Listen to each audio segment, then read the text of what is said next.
Hola, buenos días a todos. Espero que nos estén escuchando bien. Estamos hablando acá desde Uruguay. Les queremos pedir, por favor, que vamos a esperar unos 3 minutos más o menos para empezar. Era para avisarles que, bueno, primero si nos escuchan, si alguien tiene algún problema, lo puede escribir en el chat, por favor. Entonces era para chequear eso, para ver si nos están viendo bien y avisarles que en unos minutitos ya vamos a comenzar. Bueno, muchas gracias.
Buenos días.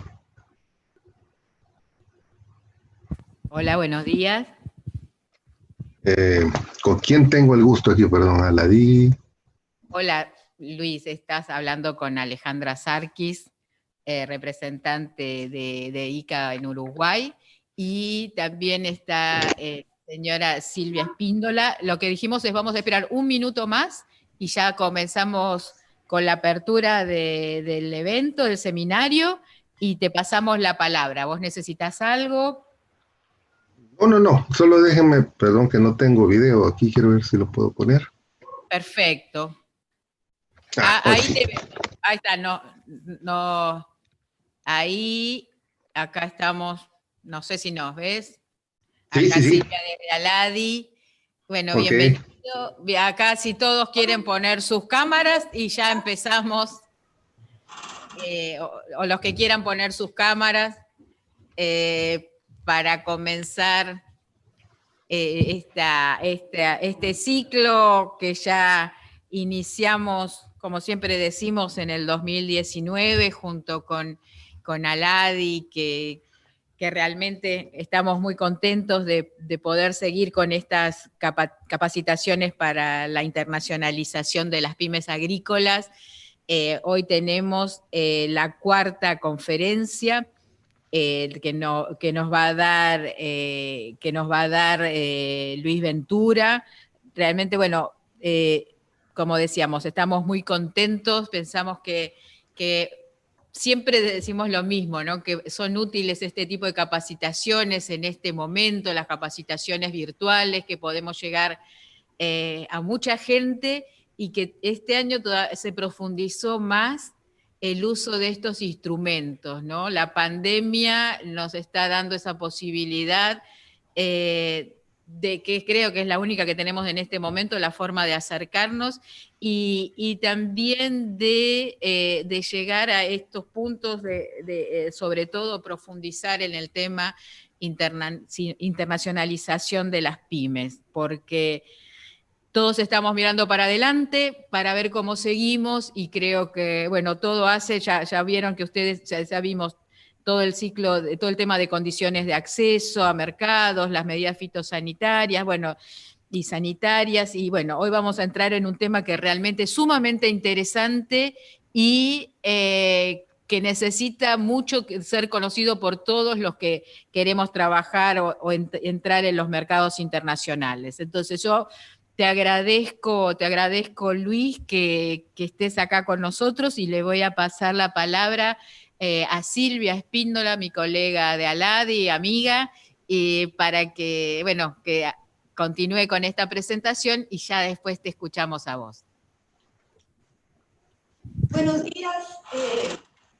En nombre de la LADI, para mí es muy grato darles la más cordial bienvenida a todos los participantes a esta cuarta conferencia dentro del ciclo que hemos organizado el IICA, la oficina aquí en Uruguay, y la Asociación Latinoamericana de Integración. En esta ocasión tendremos la presentación sobre contrataciones internacionales a cargo del señor Luis Ventura.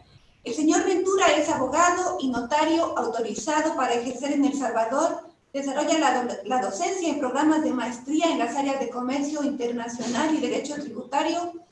Es asesor legal de la sede del Organismo Internacional Regional de Sanidad Agropecuaria en San Salvador y tiene una amplia experiencia profesional que se complementa con su rol como asesor para procesos de internacionalización de empresas bajo el programa AFIS de la Cámara de Comercio e Industria de El Salvador del año 2000 al año 2007. Su trabajo como asesor del ICA en temas de acceso a mercados y contratación y comercio internacional son muy valiosos, especialmente para la conferencia que nos va a dictar hoy, que estoy segura será de gran utilidad para las pymes agrícolas de la región. Adelante y bienvenido, por favor, Luis. Muchísimas gracias. Antes que nada quisiera que me dijeran si me están escuchando bien, porque a veces la computadora se pone un poco loca cuando ocupo el micrófono de estos audífonos. Te escuchamos muy bien. No sé si Daniel quiere hacer algún comentario. ¿No? Bien. Entonces, la palabra es toda tuya, la pantalla también, y te escuchamos con mucho interés, Luis. Muchísimas gracias. Bueno, un saludo para toda América. Entiendo que aquí nos ven desde México hasta Argentina aproximadamente, así que es un verdadero placer poder compartir ustedes este tema que a muchos no les gusta oír, pero a veces es necesario conocer, ¿verdad? Especialmente en el mundo del comercio internacional, independientemente del tamaño de sus empresas, independientemente del rubro al que se dediquen. Así que vamos a tratar de ejemplificar de una forma sencilla, jovial, para que ustedes se interesen en conocer un poco más de este tema a partir de esta pequeña exposición que tenemos este día jueves. Si me permiten, voy a compartir mi pantalla para poder ir haciendo la presentación de mis diapositivas y poder ir explicando con un poquito más de detalle el tema de hoy. ¿Dónde estoy yo? Acá está.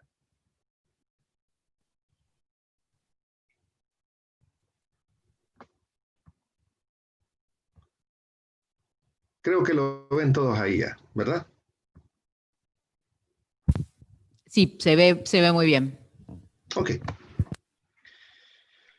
Bueno, empecemos. Tenemos poco tiempo, así que trataré de ir siendo breve y si alguien quiere interrumpirme, con el mayor de los gustos. Muy bien, este tema de los contratos siempre es como que nos gusta oírlo y no nos gusta, dependiendo de qué lado estemos, ¿verdad? Pero en el comercio internacional muchas veces en un papel con la letra chiquita puede estar la trampa.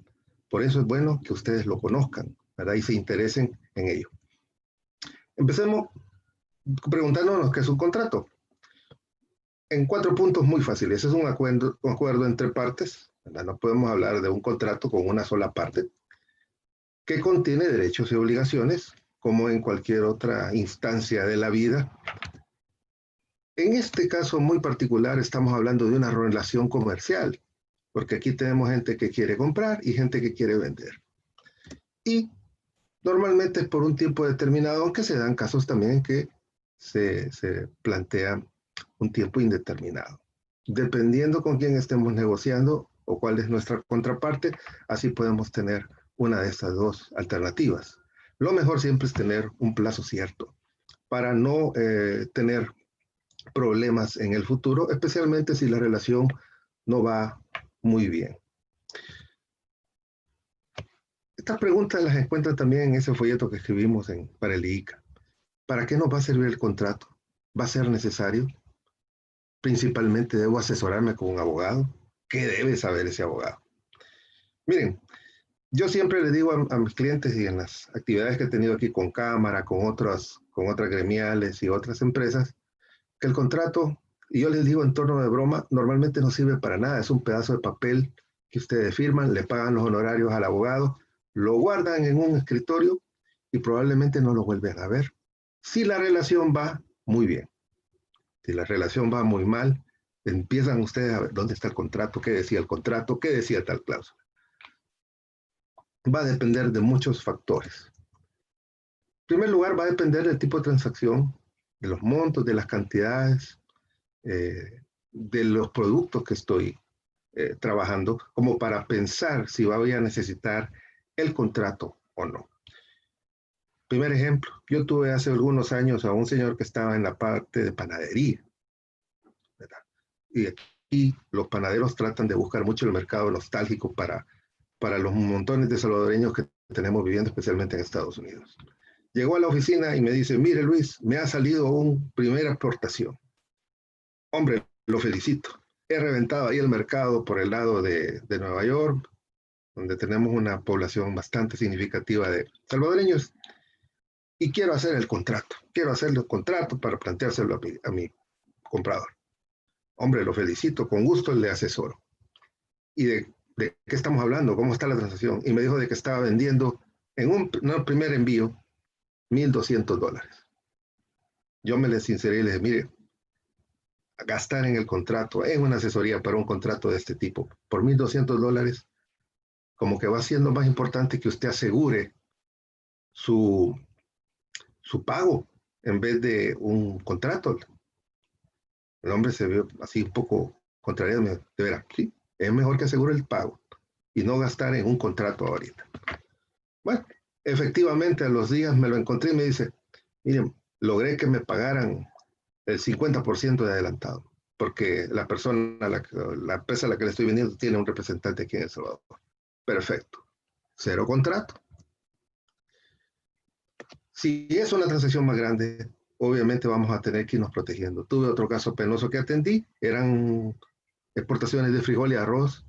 No lo atendí directamente, pero me contaron lo mal que le fue por no firmar un documento correcto y recibir cheques posfechados que eran al final falsos. Tengan eso siempre en cuenta. De ahí tenemos que preguntarnos si qué validez va a tener el documento de conformidad con la jurisdicción de cada país donde se ejecuta la transacción.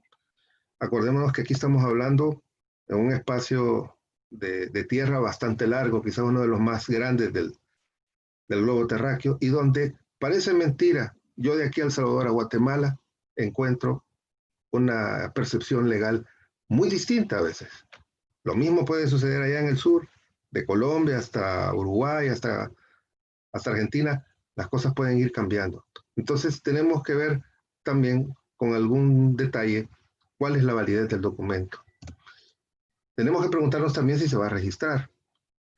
Por regla general, no. Es muy raro que un contrato de compraventa internacional o de distribución se registre, ¿verdad? Pero se debe tener con las formalidades para hacerlo valer en determinado momento si es que surgen algún tipo de diferencias entre las partes. Aquí tenemos que también diferenciar un poco con las jurisdicciones, especialmente con las que trabajemos. Probablemente ustedes están trabajando mucho con el comercio entre países más cercanos, pero hay unos que se aventuran a irse más al norte o incluso a Europa, y tenemos que ir diferenciando dónde encontramos las jurisdicciones de derecho común, que son normalmente las jurisdicciones anglosajonas, y las jurisdicciones de derecho civil, que es nuestra herencia hispánica, código francés, que la tenemos la gran mayoría de países en América Latina. Estamos hablando de México otra vez, hasta allá al tope por Chile. Entonces, tenemos que también tener un poquito de lupa para ver con qué jurisdicción estamos tratando, si se llegara el momento de formalizar el documento. Muy bien. Vamos a ver ahora ¿qué contratos son los más usuales? Probablemente todos ustedes los conocen ya o han escuchado de ellos. En primer lugar, el contrato compra-venta, que es como el contrato madre con el que nosotros queremos trabajar, ¿verdad? Probablemente al principio solamente son pedidos específicos por ciertas cantidades y eso es lo que vamos a enviar. Como les digo, si las cantidades y los montos monetarios son muy pequeños, quizás es preferible garantizarnos el pago antes que garantizar un papel. También tenemos el contrato de distribución, ¿verdad? Donde vamos a poner en manos de un distribuidor la distribución de nuestros productos. Y vamos a ir desmenuzando más adelante cuáles son las cláusulas claves que tenemos que poner atención. El contrato de licencia para aquellos que tienen un producto, tal vez no es el caso en esta posición, pero aquellos que tienen un producto y quieren licenciar para que lo manipulen o lo maquilen en otro lado. Hoy estamos con alimentos, por ejemplo, Jumex, la planta de jugo Jumex, licenció para que, o puso una empresa aquí en El Salvador para producir los jugos en Plaza Salvadoreña, como lo pudo haber hecho también en Costa Rica, o otras bebidas de otros países que van y le van a dar una especie de licencia para producirse en determinados territorios, no necesariamente donde está la casa matriz. Los contratos de agente, que esto es muy parecido, ya vamos a ver en otra lámina cuál es la diferencia entre un agente y un distribuidor, cómo trabajan, cómo se les paga. Y algunos de ustedes se preguntarán aquí qué pasa con el comercio electrónico, porque como que esa es una moda muy fuerte actualmente para vender incluso en transacciones, en compras-ventas, especialmente transnacionales, ¿verdad? Yo creo que esto todavía no está muy desarrollado para el comercio internacional como tal, y lleva esa teoría del BAC, o del Business to Consumer. No es para compras particularmente grandes, y ya veremos más adelante cómo se trabaja la compra-venta y la distribución. Y el comercio electrónico, como les digo, no está tan amparado todavía para las transacciones de comercio internacional de no a los consumidores, sino que de un productor a un vendedor o viceversa. Bien, entonces veamos lo que dicen nuestras cláusulas más generales. Bien, normalmente un contrato siempre va a traer un encabezado. Va a decir contrato de compra-venta, contrato de distribución, contrato de servicios, etc. Aquí vamos a ir poniendo ya atención.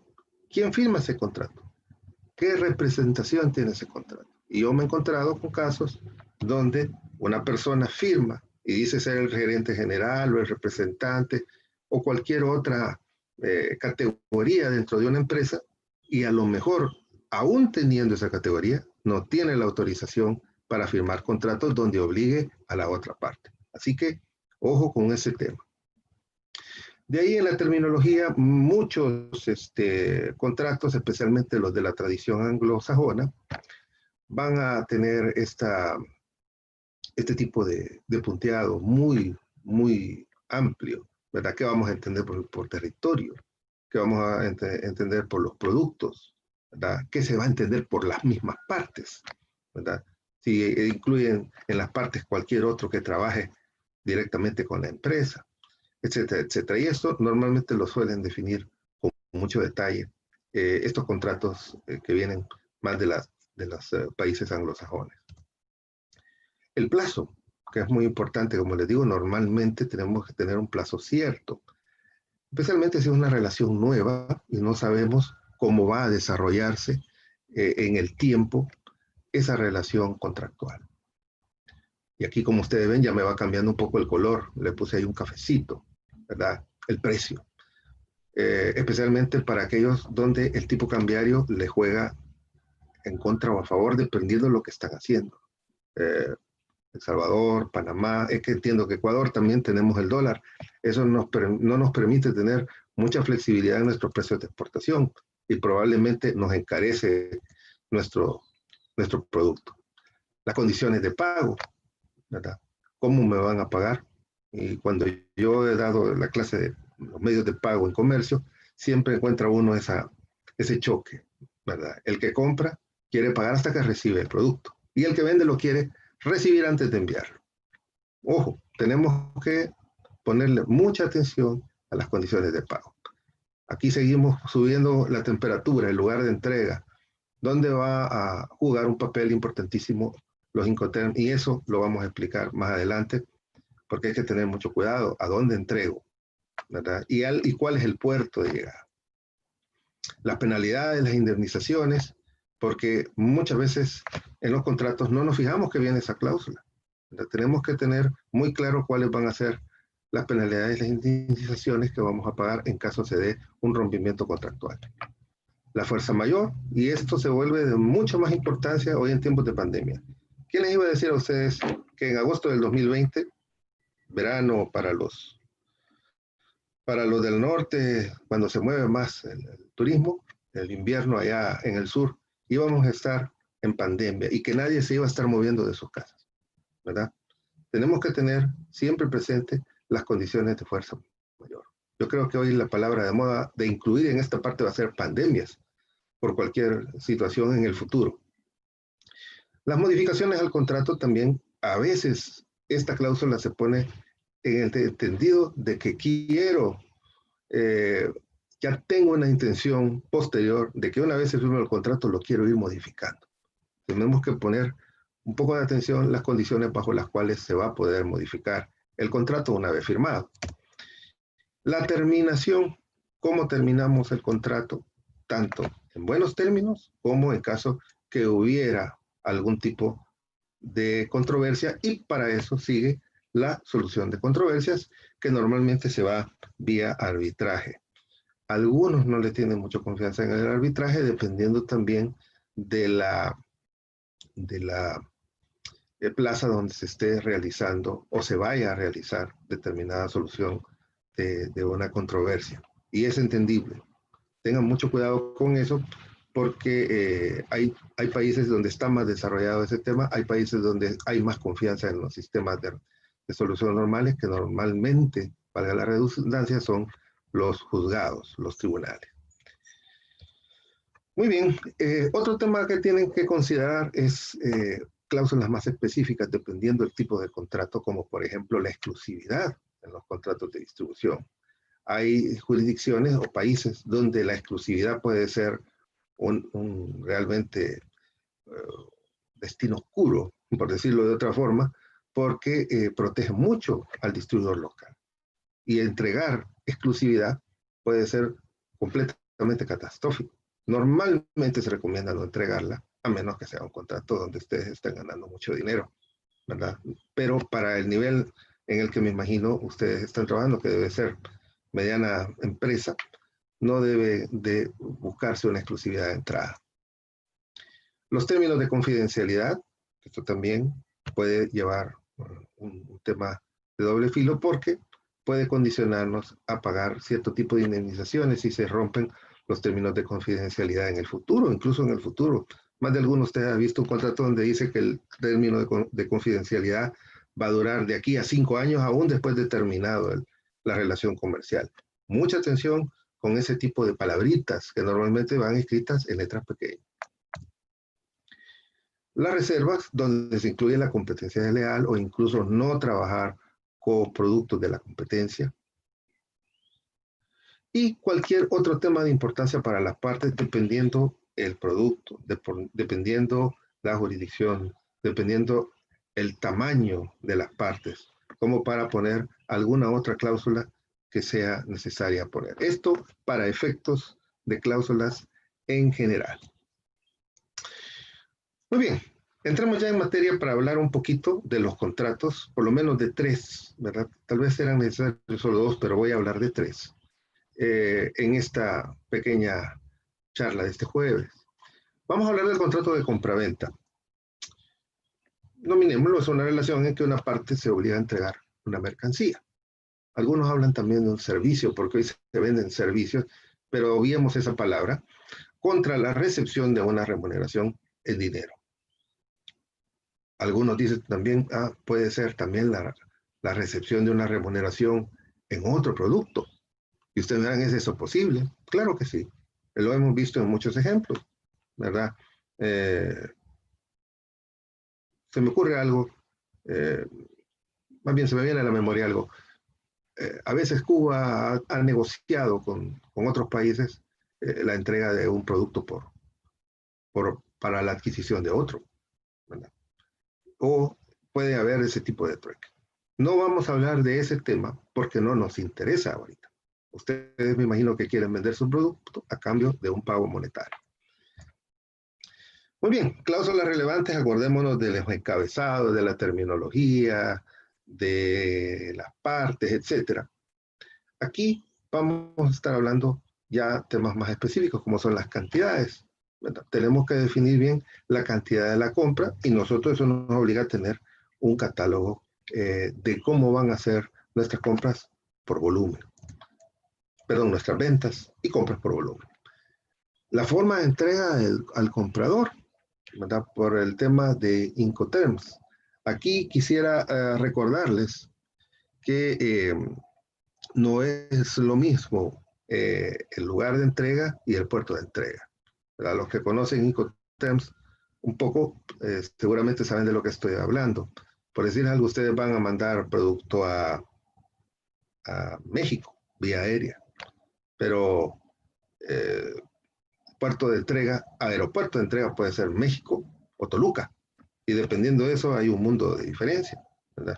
O ir a Nueva York, JFK, EWR, Newark o Kennedy, y eso es un tirón de 1 hora en transporte, dependiendo de dónde vaya, ¿verdad? Entonces, Tokio, Haneda, Narita, o Puerto, Buenos Aires, Amberes, Luanda.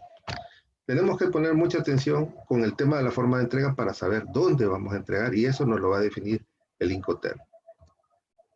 Forma de pago o cobro. Nuevamente, ¿cómo voy a cobrar? Cobro por adelantado, el producto es muy grande o es una petición muy grande, entonces vamos a tener que ocupar otro tipo de documentación, una carta de crédito, un cheque por fechado, un giro, no lo sé. Tienen que poner mucha atención en eso y los plazos para la realización, porque dependiendo vis a vis lo que nos pida la parte que compra o lo que nos pida la parte que vende, vamos a tener ahí una diferencia en relación a la importancia del plazo, porque a lo mejor me dicen, mire, yo quiero que me entregue en un mes en tal puerto, pero hay algún problema, tenemos algún tema en la producción, y eso nos puede llevar a no cumplir con un plazo para la realización de la compraventa.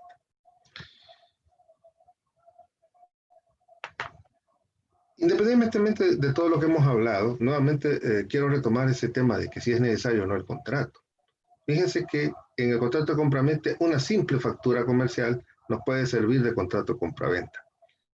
Por ahí menciono en ese documento del IICA sobre la Convención de Compraventa de Mercaderías, la Convención de la UNCITRAL, donde se da un modelo no un modelo de contrato, sino que un detalle de lo que debe contener la parte contractual, y en lo que habla mucho de estos temas de la factura comercial, que a veces es una simple prueba de la relación de compraventa.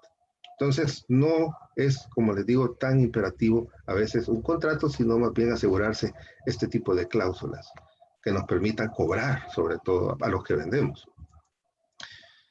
Bien, después tenemos el contrato de distribución. Y aquí quiero aclarar algunos términos. Normalmente el distribuidor lo confundimos con un agente o con un distribuidor o con un comprador como tal. Entonces, y es más que nada la confusión a veces por la terminología con los términos anglosajones, ¿verdad? El agente es normalmente un broker. A ustedes les dicen, he conseguido un broker en Miami para que venda hortalizas, ¿verdad? Porque están con el boom de la alimentación orgánica, etc. Ese es un broker que va a trabajar nada más por abrir una puerta y que ustedes se encarguen de todo el proceso. Distinto a un distribuidor o un agente, un agent, en terminología anglosajona, en terminología de inglés, que les dice a ustedes, esta es una persona que quiere que lo contraten para distribuir sus productos, hortalizas, la primavera, para que las distribuyan en la zona de la Florida. Y él va a tener a su cargo la distribución. De esto es de lo que vamos a hablar. Y está el comprador o dealer o buyer, como se le conoce, que es el que está nada más comprando. No necesita que ustedes le paguen una comisión por comprarles. No necesita él darle ninguna información porque no es su distribuidor y él compra, consolida y después vende al precio que mejor le parezca.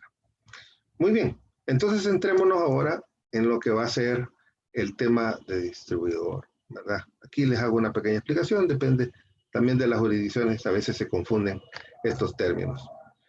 Muy bien, el contrato de distribución, por lo general, es un acuerdo en el que se determinan las reglas de la colocación de los productos para su venta o reventa en otro país o territorio. Vamos a ver cláusulas relevantes de este contrato. Tenemos aquí ya la asignación del territorio, que es muy importante. Acuérdense que cada país es un universo y cuando nos topamos con países más grandes, tenemos más problemas con el tema del territorio. Por ejemplo, los que quieren vender en México, que es un país muy grande, o los que quieren vender en Brasil.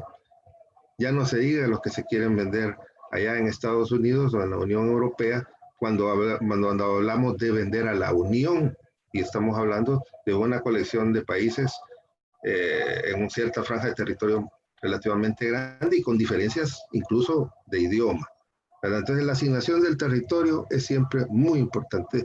Un caso que yo vi aquí en El Salvador también, de un distribuidor de unas bebidas muy famosas, ¿verdad? Que fue a parar a Los Ángeles, en California, y quería el distribuidor manejarle toda la costa oeste. Pero las cantidades de productos que pedían eran exageradas. No podía trabajar con él. La exclusividad, nuevamente, como les decía, es un tema muy sensitivo porque dependiendo la protección del distribuidor que haya en cada país, aunque nosotros digamos que las leyes que van a regir el contrato van a ser ciertas leyes específicas o no, normalmente la exclusividad en una distribución puede ser un punto de inflexión para fracasar completamente en una aventura exportadora o una aventura de comercio internacional si no se protege correctamente. Entonces tengan mucho cuidado con esa palabra. Exclusividad en los primeros años de la relación, en las primeras operaciones, no.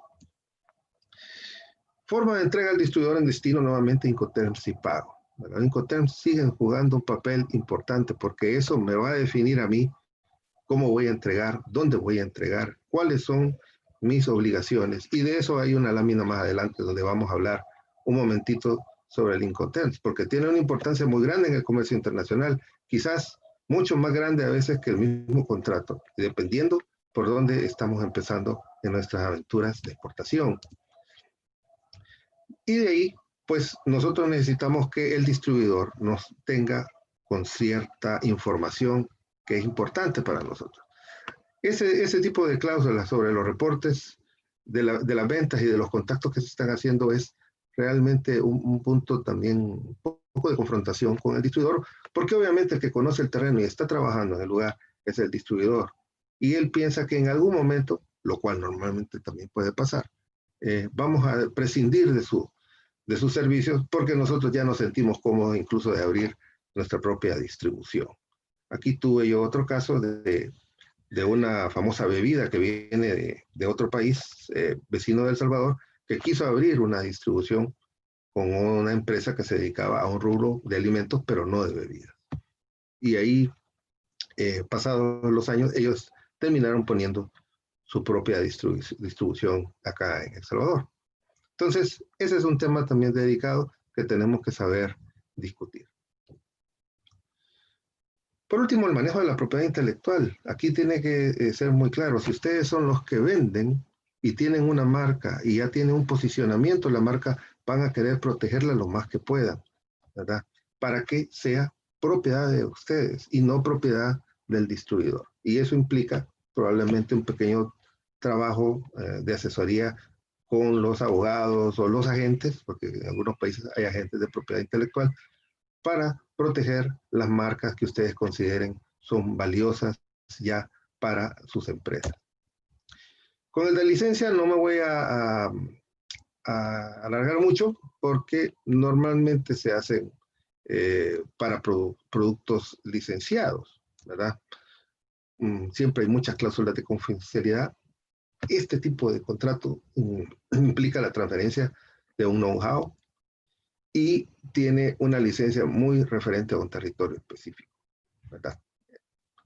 Hay una cantidad mínima de regalías, es decir, de pago por las ventas, y esto normalmente son ejemplos muy comunes en los productos como la ropa, los productos farmacéuticos, algunos productos comestibles. Les pongo nuevamente ese ejemplo de Jumex, ¿verdad? Tener aquí la planta produciendo el jugo.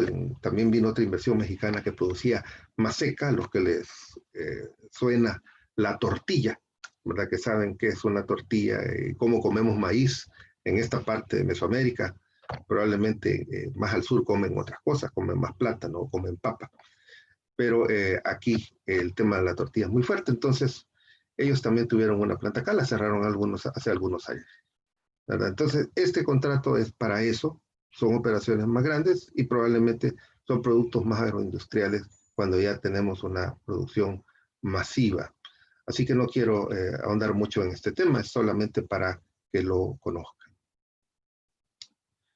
Bueno, vamos acá un poco de bajada. ¿Qué debo considerar también en mi negociación comercial? ¿Qué me va a permitir a mí tener una negociación o una mejor negociación en el tema contractual, ¿verdad? En primer lugar, tengo que reconocer el tamaño de mi contraparte. Les repito este caso de California, donde de cliente, yo hablé con él y me decía que había ido a conocer las bodegas de su contraparte, que eran casi del tamaño de una ciudad que está aquí muy cerca de San Salvador. Eso era una ciudad aparte. Entonces, cumplir los requisitos de producción para un distribuidor de ese tamaño era imposible. Y probablemente lo único que iba a acarrear era un golpe financiero en el futuro si no se podía cumplir y si empezaban a ocuparse los contratos, incluso bloquear la entrada a los Estados Unidos más adelante de los productos. Hoy tienen distribuidores diferenciados en cada estado. Tenemos que reconocer el tamaño de nuestra contraparte, ¿verdad? Tratar de buscar algo donde nosotros nos sintamos cómodos y podamos negociar y no me manden un contrato de 20 páginas, ¿verdad? Y que me digan que hay que firmar contrato, porque probablemente eso puede ahogar mi operación, ¿verdad? Nos decía a nosotros un instructor español en la Cámara hace muchos años, no descuidemos nunca el mercado local, nunca, porque es el que nos da de comer. Entonces, es una recomendación que yo les puedo dar y vamos paso a paso con el tema del comercio internacional. Conocimiento del sector. Busquemos también una contraparte que conozca un poco el sector. Y les pongo aquí un camión lechero, porque ya me ha tocado gente que me dice que está exportando, por ejemplo, una época que se exportaba mucho desde acá de El Salvador, plantas ornamentales, pero el que quería comprar era un productor de leche. Entonces, y no sabíamos si íbamos a tener ese pequeño, ¿cómo les diría? Esa pequeña contradicción en qué iba a transportarlo, porque importaba mucho producto lácteo también de acá de El Salvador, ¿verdad? O los que quieren mezclar un alimento fresco con pescado, etcétera, ¿verdad? O en el caso de ustedes, que tienen que, si están haciendo productos agroindustriales, ¿verdad? O productos agrícolas, qué sector o cómo debe de ser el conocimiento del sector para que ese producto llegue con el estándar de calidad que ustedes desean a su puerto o a su lugar de destino. La capacidad económica.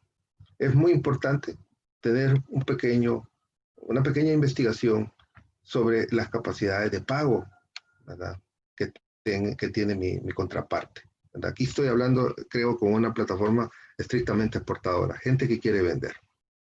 Consideremos siempre una pequeña investigación que nos lleve unos días para conocer perfectamente la capacidad económica de nuestra contraparte.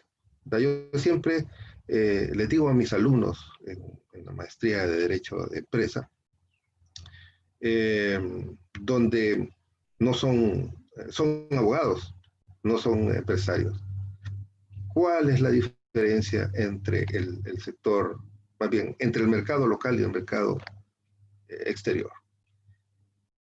Siempre se quedan pensando y me dan muchísimas respuestas, pero yo les digo, no, todo lo que me han dicho está muy bien, pero el principal tema aquí es la información.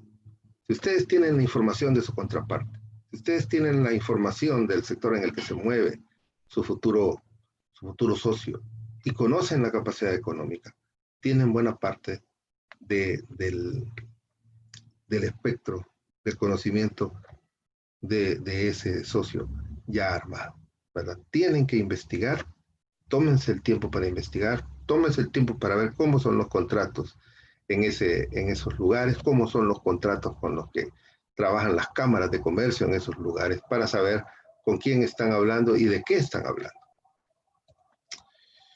Muy bien, acá vamos a hablar ya en los últimos temas de los documentos contractuales.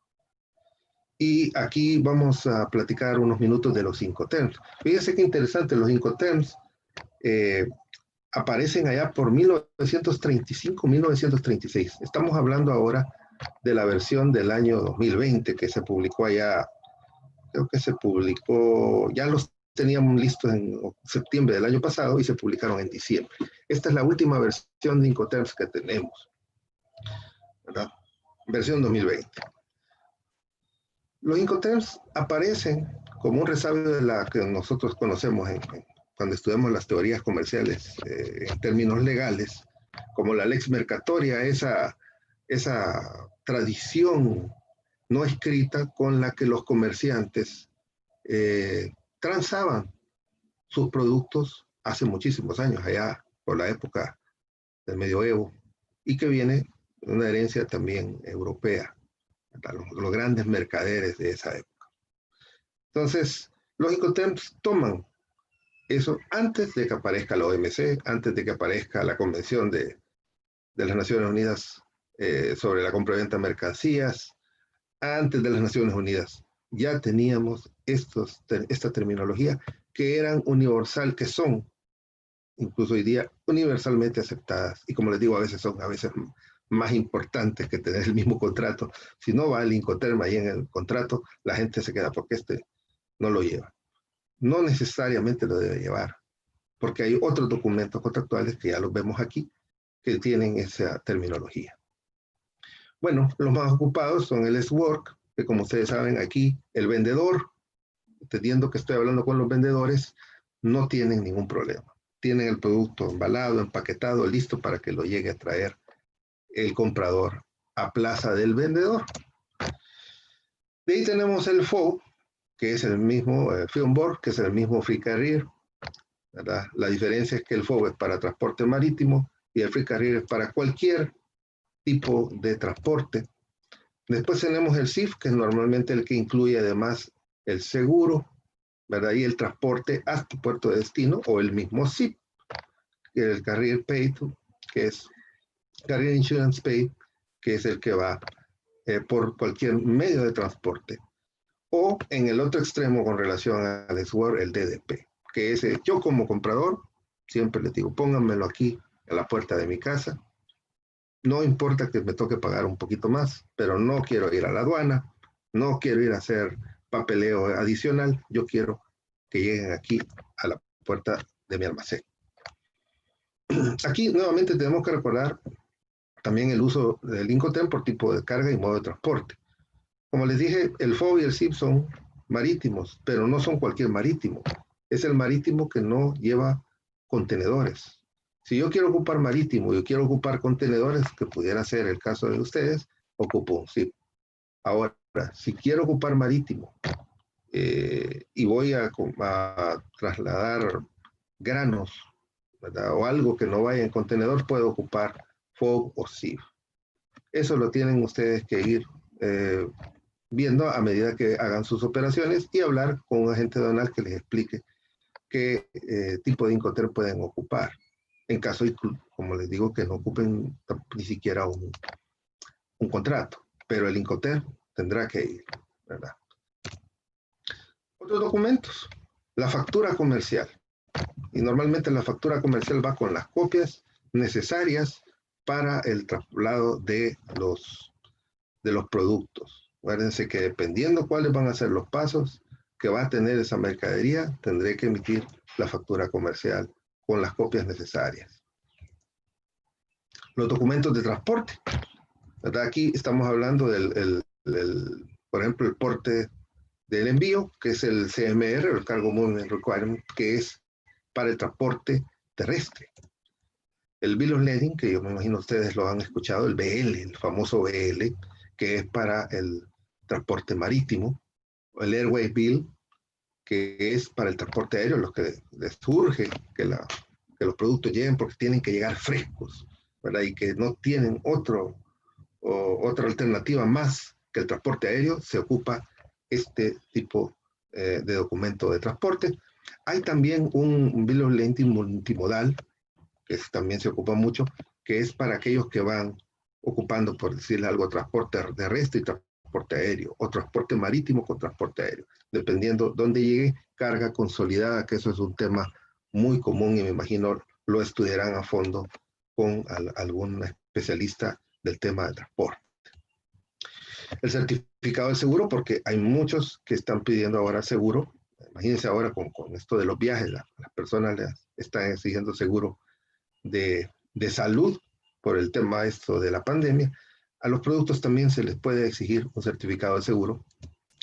Y no menos importante, el packing list, porque el packing list me va a determinar qué es lo que lleva la carga. Y eso puede, dependiendo del packing list, dependiendo cómo esté hecho, va a determinarme si tengo que ir o no a una revisión. Y yo he tenido clientes aquí que les han detenido en Panamá o en México, les han detenido la mercadería por una segunda inspección, aunque están pasando solo en transbordo. Bien raro. Pero hubo algún dato en el packing list que despertó las sospechas sobre el paso de la mercadería y prefirieron abrir, ¿verdad? Así que mucho cuidado con esos datos también. Por último, unos tips para mejorar la negociación del contrato.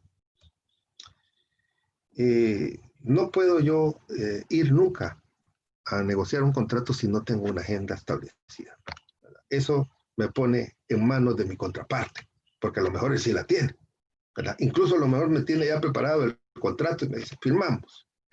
Y ahí empezamos mal, ¿verdad? Por eso es siempre también bueno tener una propuesta de documento, algo pequeño. Llamen a un abogado que conozcan. Ya les voy a decir, no solo un abogado que conozcan, ¿verdad? Pero un abogado que les prepare algo que les sirva como una generalidad para trabajar. O incluso, yo tengo muchos clientes también que se han aventurado y bajan algún modelo y dicen, encontré el modelo que usted tenía y le diga, bueno, léalo y trate de adecuarlo, está bien. Pero traten de tener un documento previamente a sus negociaciones. Pedir siempre un tiempo adicional para examinar las propuestas, ¿verdad? Si no se presenta una.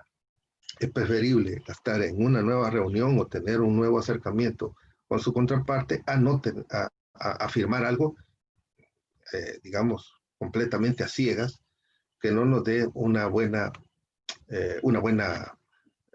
buen resultado en el futuro.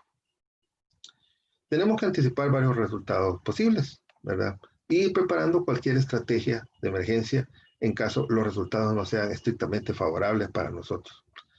Por último, tenemos que reconocer las diferencias culturales, como les decía. De aquí a Guatemala yo encuentro una diferencia marcada en los usos comerciales. Ya no me imagino yo yendo de aquí a Uruguay, o de Colombia a México, ¿verdad? O de Perú a Costa Rica. Y nos encontramos con que hay terminologías, hay modos de tratar, etcétera, que son distintos. Entonces, tenemos que entender que hay diferencias, que en el mundo no estamos solos y que hay distintas formas de hacer negocios en cada lado y tratar de llegar a un punto intermedio. La negociación no es que una parte sale ganando más que la otra, es que están medianamente satisfechas las dos. Por último, en el tema de los abogados, si ustedes piensan contratar un abogado para que les ayude en esto, les recomendaría nada más un par de tips adicionales. Primero, que sea un abogado que tenga alguna formación en comercio internacional, ¿verdad? Que ustedes le digan, mire, abogado, yo quiero exportar FOB, y se quede el abogado. ¿El FOB qué es?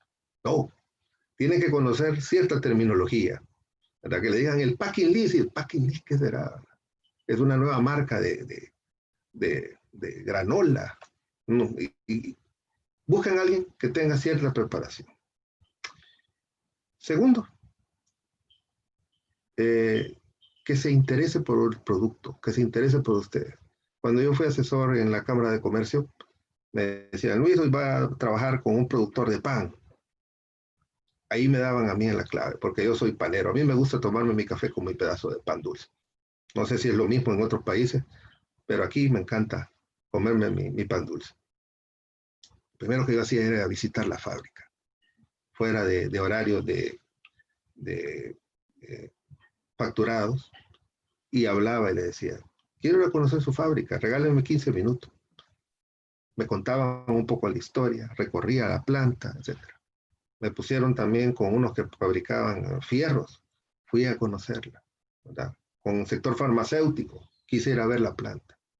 Bebidas, a ver la planta. ¿Verdad? Y conocer un poco de la historia, conocer qué es lo que tiene, para tener una visión más real de con quién estoy platicando y cuáles son las expectativas y lo que yo le puedo producir a un cliente. Busquen a alguien que se interese por su producto también, por sus historias, por sus anhelos de exportación, ¿verdad? No solamente, porque puede ser alguien, un tecnócrata, como puedo ser yo, que conozco muchos temas de los Incoterm, de los contratos, de las convenciones, de la OMC, pero necesito conocer un poco la realidad en la que se mueve el empresario. Eso me va a permitir a mí ser más objetivo con mis recomendaciones a la hora de dárselas. Muy bien, hemos llegado al final y quedo abierta a las preguntas que pueda tener el panel. Solo déjenme parar aquí la de compartir. Ok, de vuelta con ustedes en Uruguay. Gracias.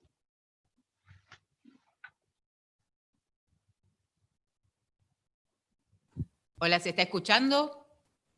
No le escucho a Ladi. A ver. Hola, ¿sí? ¿Nos escuchan? Hoy, ahí yo escucho, sí, gracias. Ah, perfecto. Bueno, acá, Luis, la verdad que excelente, es un tema tan que a veces resulta complejo, ¿no? Y toda la simbología y todas las cosas, pero realmente vos nos hiciste mucho más fácil y nos allanaste el camino hasta el tema de los tips y todo, y cómo podemos, ¿no? Desde otra mirada poder tener realizar un contrato y una negociación mucho más llana y sobre todo útil, ¿no? Para las partes y uno que se quede con la tranquilidad. Pues yo creo que el contrato es como cualquier otra cosa que uno hace también hasta de una casa, ¿no? La seguridad que está poniendo todos los términos y que después ese negocio salga bien para todos. Entonces, muchísimas gracias por la presentación. Yo, mientras tanto, le digo a toda la gente que nos está escuchando que en el chat pueden ir poniéndote preguntas, que ya tenemos algunas, que nosotros te la vamos a leer desde acá. Y le voy a pasar la palabra a nuestro amigo Daniel Rodríguez, que va a hacer un comentario. Daniel, tenés la palabra. No sé si nos escucha. ¿Vos nos escuchás? ¿Vos a mí me escuchás, Luis? Yo le escucho, sí, Alejandra. Ah, porque pero Daniel me dijo que iba a hacer que quería hacer un comentario, pero yo no lo estoy escuchando ahora. Veo que no tiene encendido el micrófono, es lo único. Estaba con algún problemita de micrófono. Bueno, entonces si no pasamos para hacerte las preguntas y después hacemos el comentario. Allá también, a ver, acá Daniel me escribe que está bloqueado el micrófono, pero a ver si se puede desbloquear. ¿Vos, Alexandra, lo podés hacer? Ahí, Daniel. Bueno, acá en el chat mientras te voy haciendo las preguntas, sí. Verónica Moreno te pregunta, la solución de controversias, desde tu experiencia, ¿se radica en el país del comprador, del vendedor o en un lugar neutral? Es decir, ¿qué legislación se aplica? Miren, eso va a tener mucho que ver con la contraparte con la que estamos platicando, ¿verdad? En mi experiencia, por regla general, por ponerles uno de varios ejemplos, acá en El Salvador, el que vende trata de tener toda la resolución de controversias en plaza salvadoreña, ¿verdad? Eso puede desalentar cualquier intervención a futuro, especialmente si el contrato no es muy grande con respecto a un reclamo. Hay algunos, dependiendo del tamaño, que dicen, vamos a irnos a una ICC, a la Cámara de Comercio, y para ser neutral y que todos podamos llegar, o ponen México o ponen Miami, ¿verdad? Pero son casos ya mucho más grandes, porque imagínense lo que es llevar un arbitraje, por poner un arbitraje, a esas instancias, ¿verdad? Eh, es bastante relativo. No necesariamente tengo que ocupar una instancia internacional, pero trato de ocupar una instancia acreditada, ¿verdad? Como les repito, en el caso de El Salvador, que es donde yo resido, he visto mucho esos casos que la parte que vende, ¿verdad? Aquí entendiendo que la gran mayoría de los que están con nosotros son los que venden, trata de poner la jurisdicción del que está vendiendo. El Salvador, Panamá, Colombia, Chile, ¿verdad? A modo de que sea en esa plaza donde se resuelva la controversia. Y es donde realmente le pueden cobrar, ¿verdad? Bien. Ahora, mira, te hago son tres que están con el mismo tema y después de hacerte esto te le paso la palabra a Daniel. Sí. Dice, la diferencia específica entre asignación de un territorio y exclusividad en ese mismo territorio, esa es una. La otra dice también diferencia entre un territorio asignado y territorio controlado, ¿cuál es la diferencia? Y cuál es tu opinión sobre la exclusividad de marca y productos en las cadenas de supermercados. Y a ver, y otro, ¿qué opinas de la exclusividad por estado en Estados Unidos? Ahí más o menos estas tienen más o menos la misma dirección. Sí, sí. Ok.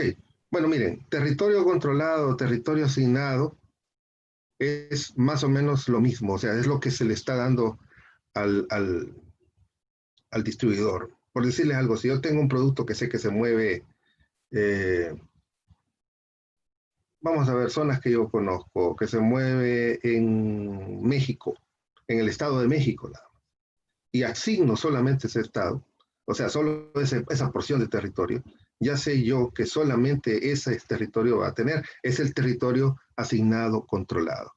Y además que le doy exclusividad para ese territorio. Me sale a mí alguien en Chiapas, un productor de Guatemala que tiene más cerca Chiapas y que puede probablemente trabajar ahí. Ya asignó México, el Estado de México, pero hoy resulta que tiene un distribuidor en Chiapas. Puede decir, te puedo dar la distribución de mi producto en el estado de Chiapas, que es muy grande, ¿verdad? Que está aquí al sur de México, y solamente trabajar también en ese estado. Y resulta que tengo un territorio controlado y asignado en el estado de México y otro territorio controlado y asignado en el estado de Chiapas, con dos distribuidores que incluso les he dado la exclusividad para que se sientan cómodos en esos territorios, ¿verdad? ¿Cuál era la otra pregunta relativa a la exclusividad que me dijiste, Alejandra? Perdón. A ver, espera que suba, que ya lo había bajado. Ya te digo, una es la diferencia específica entre asignación de un territorio y exclusividad. Ya lo comentamos. Ya está eso. Después, ¿vos qué opinás sobre la exclusividad por estado en Estados Unidos? Sí, Estados Unidos. Esa era la última. Ok, bueno, miren, ese es un tema muy interesante porque yo he tenido muchas consultas sobre este tema. Un estado, cuando yo empecé a viajar un poco con mi esposa, le decía, cada ciudad en Estados Unidos es un mundo. Ustedes van a Nueva York, van a Washington, a Los Ángeles, a Miami, a Houston, y son mundos distintos. Así son cada estado. Y dependiendo del tamaño también va a ser el tema de una distribución. Hay ciertos lugares que son muy grandes, por ejemplo el estado de Texas, ¿verdad? Donde se dan exclusividades por ciudad, incluso. Si ustedes dan una exclusividad por estado, se someten básicamente igual que con la ciudad, a una ley estatal. ¿Verdad? Acuérdense que estamos hablando de una federación de estados, donde tenemos dos gradas ahí legales, una que es la federal y una que es la estatal. Entonces, dar el estado completo es porque tenemos a alguien que es muy grande para distribuir. Es más una cuestión de comodidad. Si ustedes se sienten cómodos con el distribuidor que maneje todo un estado, aún a sabiendas que es un estado grande, en eso radica nuevamente el conocimiento que nosotros tengamos de esa contraparte. Porque si nosotros sabemos que me está pidiendo todo el estado, pero después de mandar a un amigo, ahí en Estados Unidos, tengo un conocido, mira, estoy trabajando con este distribuidor, dice que tiene su oficina en tal lado, y llego a ver la oficina y es una casa o un local chiquito, y pregunto cuál es la flota de distribución, y son 2 panelitos, y le voy a dar todo el estado de Texas, no tiene sentido. Nuevamente, la información es clave aquí, como para yo decidir si le doy el estado completo a un distribuidor, y a lo mejor tengo una oportunidad, porque estoy Houston, estoy Dallas, estoy San Antonio, en el caso de Texas, y a lo mejor puedo tener un distribuidor en cada ciudad porque hay núcleos específicos que manejan cada una de esas ciudades. Tengan mucho cuidado con eso. No es que no se dé, se da con frecuencia, pero información. Si no tienen la información correcta, mejor no. Bien, gracias. Ahora, tenemos otra tanda de preguntas, pero le voy a pasar ahora, sí, Daniel puede hablar, creo. Teníamos un problema con... Hola, sí, ahí estás. Sí, bueno, por un momento me sentí censurado. No estoy molestando. No, estoy molestando. Muchas gracias a todos. Yo quería hacer un mensaje muy corto. Primero, saludar a Alejandra y a Silvia. Digamos que creo que cada vez estoy más convencido que esta es una iniciativa muy útil y muy práctica, digamos, para todos los exportadores. Y al inicio quería hacer un comentario muy breve para decir que además de todas las cualidades que tiene Luis como profesional, en nuestro caso de ICA lo consideramos como un amigo, digamos, es alguien que ha estado cercano, digamos, a nosotros por mucho tiempo, y al final del seminario les vamos a compartir el documento al que hizo referencia a Luis, que yo creo que algunos de los temas que tocó se podrán profundizar ahí. Y lo que nos gusta de contar siempre con el apoyo de Luis es que todo es muy aterrizado, porque a veces ese es el gran temor, que cuando uno piensa que son temas legales, asume que es un lenguaje que puede ser muy difícil de entender, pero a la hora de la hora son los pequeños detalles prácticos como los que mencionó Luis, los que son importantes. Y nada más para cerrar, quisiera hacer un reconocimiento especial y un saludo muy especial al grupo de empresas del programa Bioexportador Global que tenemos en Ecuador. Ellos han venido, digamos, han venido trabajando con ellos a partir desde hace unos meses, aún superando los retos que nos ha puesto la pandemia, y los invitamos a participar en este evento porque están muy cercanos a tener una rueda de negocios la primera semana de octubre con compradores de productos orgánicos de España. Así que bueno, les deseamos mucha suerte a ellos también en ese proceso, y de nuevo muchas gracias a todos por estar aquí, y especialmente a Luis por la buena voluntad de cooperar con nosotros una vez más. Muchas gracias, Daniel. Y hacemos la otra tanda de preguntas, porque tenemos muchas preguntas, pero bueno, vamos a tratar de incluir la mayor parte de lo que nos están consultando en lo que te vamos diciendo. Por ejemplo, hay una que dice, si para una empresa que está iniciando en exportaciones, ¿qué tipo de contrato recomendás? Y el segundo punto es, que es otra cosa, si la tendencia es un producto con logística integral, ¿cuáles considerás que es el Incoterm del futuro? Si considerás que es el DDP el que va a ser más usado en el futuro para cubrir dichos requerimientos de los compradores a nivel internacional, o si seguirán siendo los tradicionales como el CIB, el FOB. Esa es una pregunta que tiene 2 preguntas. Ok. Bueno, la primera era el tipo de contrato para una empresa que está empezando. Alejandra, perdón. Es para una empresa que está iniciando en las exportaciones, así es. Ah, sí. Bueno, ¿qué tipo de contrato recomendás? ¿Qué tipo de contrato? Ok.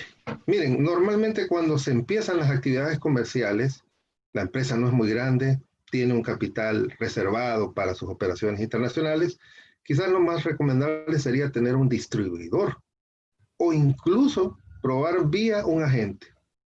Le recomiendan a alguien, mira, tengo un buen agente aquí en México que está comprando productos orgánicos y yo estoy, y resulta que el vendedor está enlatando duraznos en Argentina.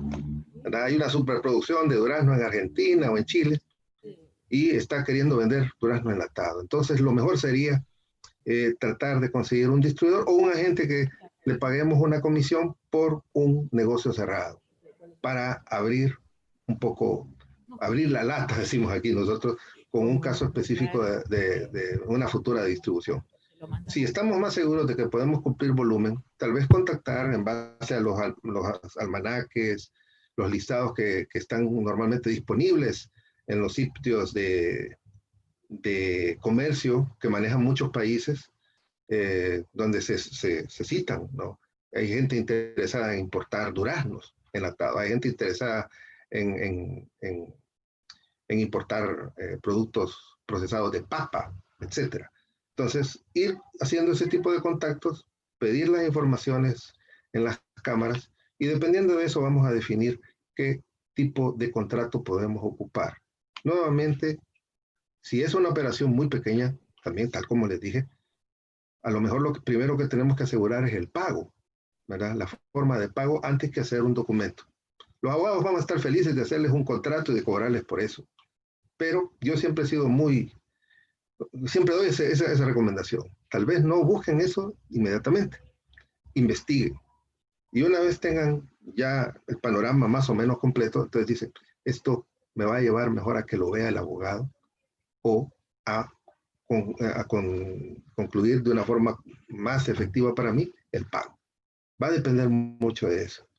De ahí con lo de la logística integral, no conozco mucho el tema, voy a ser sincero. Yo creo que en estos tiempos, especialmente por lo que hemos estado viviendo de febrero, marzo para acá, probablemente por algún tiempo vamos a tener una moda de querer recibir todo a la puerta de la casa, porque mucha gente está no queriendo salir, ¿verdad? Yo soy uno. Aquí tuvimos una especie de, ¿cómo les diría?, restricción de movimiento, que solo un día y otro día podía salir. Aquí fue un berenjenal hace algunos meses y se abrió todo. Y yo más o menos me he mantenido yendo a mi oficina, estoy transmitiendo desde la casa, desde un cuarto aquí atrás en la casa, que es el más silencioso. Estoy tratando de ir a la oficina solamente 2 veces a la semana, martes y viernes. Hoy me toca ir a los registros, tengo que volver a salir. Pero estoy tratando que muchas de las cosas, prefiero recibirlas en la oficina o en la casa, antes que irlas a traer a algún lugar. Probablemente eso va a apuntar a que veamos más un renacer del DDP, donde llega ya a la puerta de la casa. De ahí creo yo que el gran grueso de las mercaderías que se transporta por transporte marítimo, ¿verdad? Por una buena cantidad también de transporte terrestre, y hoy que los chinos quieren abrir bueno, ya tienen aperturada su ruta de tren allá, la nueva ruta de la seda. Casualmente, Wuhan es uno de los puntos que conecta hasta allá por Rusia. Entonces, vamos a seguir ocupando mucho los otros tipos de Incoterms, ¿verdad? Probablemente tengamos un pico ahorita, como les digo, con esta forma más integral de recibir todo en casa o en almacén, pero va a haber un momento en que probablemente vamos a recuperar el ritmo con las formas de Incoterms más tradicionales. Es mi opinión. Perfecto, y muy válida el comentario. En estos tiempos todos nos estamos adaptando a todo, ¿no? Así es. Y hasta en este tipo de cosas, pero bueno, es bueno tener la cabeza, me parece, y todo también nos tenemos que ir amoldando a las nuevas situaciones. Y esto no está exento. Te hago 3 preguntitas más. Sí. ¿Querés que vaya haciendo las de a una o preferís que te las diga las 3 juntas? No, de a una. Bien. Sí, soy más inmediato. Sí, entonces la que sigue la pregunta es si los contratos deben estar sellados ante un notario o ante las cancillerías de los países. Buen punto, la estaba leyendo, esa es Paulina. ¿verdad? Excelente pregunta. Fíjense que normalmente en los contratos, como les refería, este tema de la lex mercatoria y los incoterms, no necesariamente necesito un documento, digamos, notarizado, o incluso apostillado, porque cuando me hablan de la Cancillería estamos hablando, perdón, cuando me hablan de la Cancillería estamos hablando de los apostillados, que le da validez de documento público en otras instancias. No necesariamente es imperativo tenerlo sellado. Yo vi aquí, por ejemplo, una terminación de un contrato de distribución de muchos años de una empresa muy fuerte, que era un documento privado, en el cual se especificaba que la sede para resolver cualquier tipo de diferencia iba a ser la Cámara de Comercio. Este era un productor asiático, no me acuerdo si era en Japón o en Taiwán. Entonces, cuando lo vio el juez, dijo, era un documento privado. Cuando lo vio el juez, dijo, aquí las partes han dicho en un documento con su firma que ustedes no van a ver ningún tipo de resolución de controversia en El Salvador, sino que la van a ir a ver allá por la China, ¿no? Y era un documento que no tenía legalización de firma, no tenía apostillado, nada, pero le fue suficiente valedero al juez para determinar que él se iba a declarar incompetente, ¿verdad?, para conocer la controversia, porque las partes ya habían resuelto qué iba a pasar en caso de una controversia. Entonces, no es necesario, pueden hacerlo, ¿verdad? Pueden hacerlo y se notariza en cada país. A mí me ha tocado también hacer eso, que he notarizado un documento aquí, pero le he pedido a la contraparte que me mande notarizada también su firma para tenerlo presente. Muchas gracias. Y la siguiente es, si para las MIPYMES, el sector manufacturero, ¿qué tipo de negociaciones se recomienda en la actualidad y cuál sería el más utilizado? Tipo de negociaciones con las MIPYMES. Miren,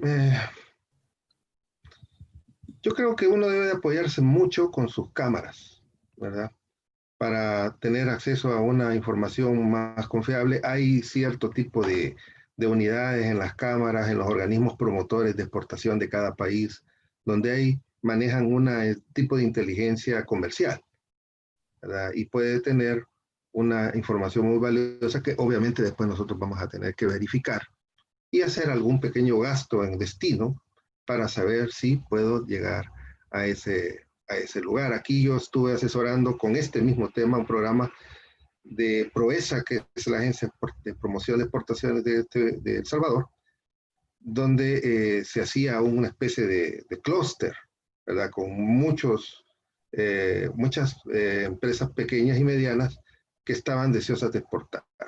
Y aquí el organismo promotor las acompañaba con una formación y además con una especie de portafolio de visitas a futuro que se podían realizar incluso en ferias. Esa puede ser una forma de iniciar y una forma menos costosa, porque normalmente algunos programas, no sé, en otros países, están financiados por las mismas agencias de exportación. Pudiera ser una fórmula para empezar a tocar esa puerta y entrar al mundo de las exportaciones. Gracias. La última, pues ya estamos con poco tiempo. Sí. Si se tendría que registrar la marca en los países de exportación. Sí. Es casi imperativo. Yo recuerdo incluso cuando yo estudié en Japón, hablábamos de algunos casos de marcas que se habían inscrito en algunos países, previendo que en algún día iban a dar el salto de calidad y se iban a exportar, ¿verdad? Y yo incluso recordé el caso, creo que era no me acuerdo si fue Reebok, en Perú o en Ecuador, que se registró cuando el calzado de esa marca de zapato, ¿verdad?, de calzado, no era tan conocida. Y de repente llega Reebok a querer registrar porque ya estaban los equipos, las selecciones, vistiéndose con esa marca, pero resultó que tenían inscrita la marca. Entonces, consejo, y la marca no es universal, lastimosamente es territorial, ¿verdad? Si quiero inscribir la marca en El Salvador, pero también voy a exportar a Costa Rica, la tengo que inscribir a Costa Rica. Voy a exportar a Colombia, la voy a inscribir a Colombia. ¿verdad? Quiero exportar a Uruguay, la voy a inscribir a Uruguay porque necesito la protección. En caso de controversia, lo que tengo ya es también una antigüedad de registro con relación al que vaya a registrar al otro lado, pero eso me implica ya una especie de litigio, de proceso judicial. Entonces, la mejor forma de evitarlo es gastarse unos centavos, y perdónenme la expresión, gastarse unos centavos e inscribir correctamente las marcas a los mercados donde yo aspiro a llegar. Perfecto. Gracias por el consejo. Antes de pasarle la palabra a Silvia para hacer el cierre, quería comentarles porque nos estaban preguntando, nosotros las presentaciones se las vamos a mandar a todos, así que por favor pongan sus correos, o ya los tenemos, a los correos de ustedes les vamos a mandar la presentación.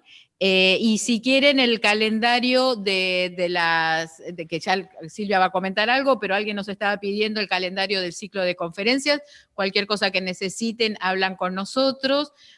Vuelvo a agradecer, muchísimas gracias, la verdad, Luis, excelente la presentación. Y antes de pasar a Silvia, otra cosa que les digo, si por favor al final de todos, lo mismo yo se lo voy a recordar, si quieren prender las cámaras, porque así sacamos una foto de todos los que estamos acá, que somos un montón, escuchando a Luis. Así que Silvia, querida, desde Aladi te escuchamos.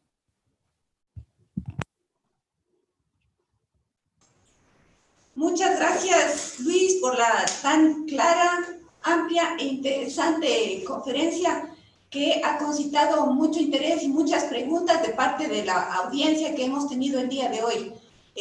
Estoy segura de que toda la información que nos has proporcionado, que está en la presentación, que será difundida en el transcurso de este día, va a ser de mucha utilidad para todas las pymes, para las personas que están involucradas en el comercio de sus productos. Quisiera agradecer a todos los participantes que han estado el día de hoy e invitarles a participar en la próxima conferencia que tendrá lugar el 24 de septiembre.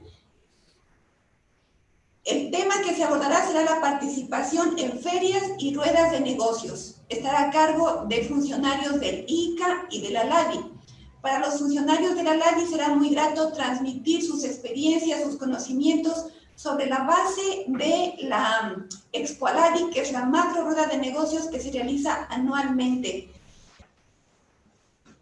Para atender a la solicitud de las personas que quieren conocer el cronograma de los cursos, quisiera decirles que la última videoconferencia de este ciclo realizado en el 2020 será el 29 de octubre y tratará sobre la investigación de mercados y el portal Pymes Latinas con el que cuenta la LADI.